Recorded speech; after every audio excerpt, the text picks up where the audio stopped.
Teoritis adalah sekelompok teori tentang hakikat hukum yang terkait dengan konsepsi hukum statis.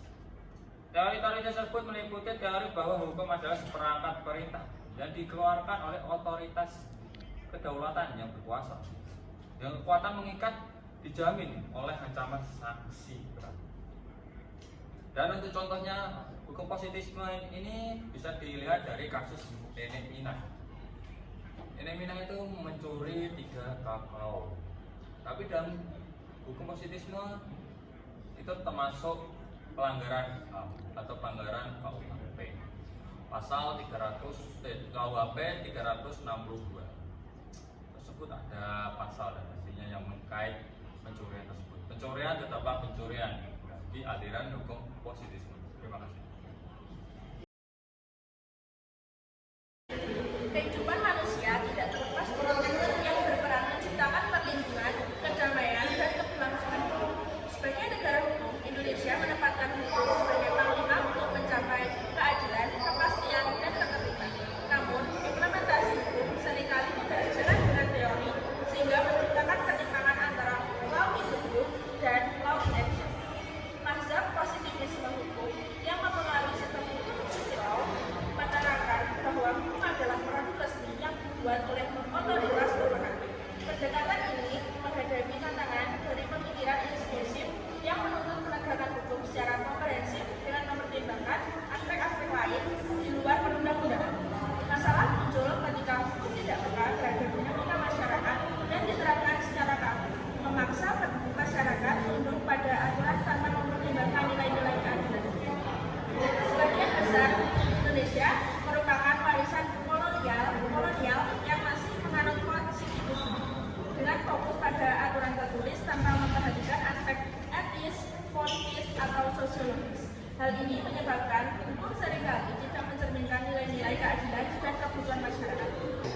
Kasus Nenek Minah 55 tahun sebagai petani mengambil 3 biji buah kakao milik PT Rumpun Sari Anta atau RSA ketika sedang memanen keledai di lahan garapannya di Dusun Sidoarjo, Desa Dharmakrat, Denan, Kecamatan Aji Barang, Banyumas, Jawa Tengah.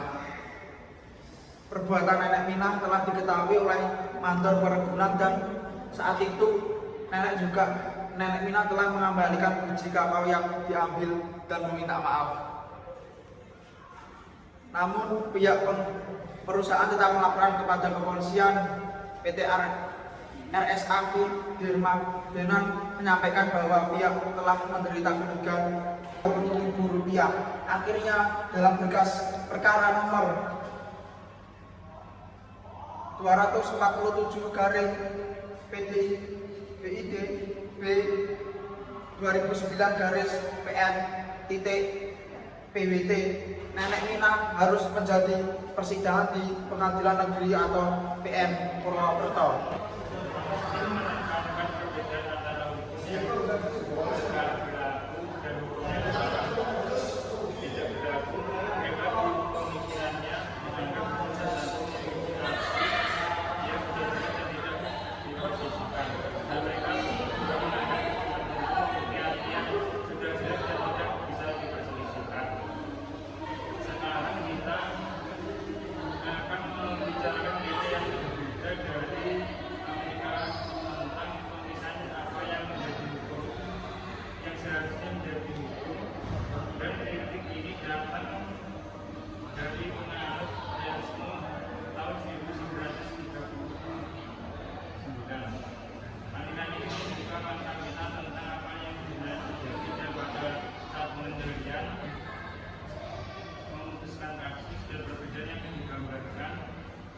Pada kasus Nenek Minah, pada proses pelimpahan berkas perkara hingga menjalani proses persidangan, prinsip-prinsip kepastian hukum lebih diutamakan. Menurut hemat saya, hal ini terlihat jelas bahwa perbuatan tindak pidana tidak kompromif kepada pelaku atau tersangka, sehingga penegak hukum justru melimpahkan kasus ini melalui pendekatan judisial ketimbang melalui pendekatan kemanusiaan dan rasa keadilan masyarakat. Hukum pidana di Indonesia masih menganut aliran positivisme. Hal ini secara eksplisit tertuang di dalam pasal 1 ayat 1 KUHP bahwa tidak dapat dipidana seseorang sebelum ada undang-undang yang mengaturnya. Ini disebut dengan azas legalitas dari pernyataan di atas, maka pada pasal 1 ayat 1 Kitab Undang-Undang Hukum Pidana menentukan bahwa dapat dipidana atau tindaknya suatu perbuatan tergantung pada undang-undang yang mengaturnya. Jadi perbuatan pidana yang dapat dipertanggungjawabkan ialah yang tertuang di dalam hukum positif. Legalize atau lapse guna menjamin kepastian mengenai apa yang terbilang hukum dan apa pula yang sekalipun normatif harus dinyatakan sebagai hal-hal yang bukan terbilang hukum.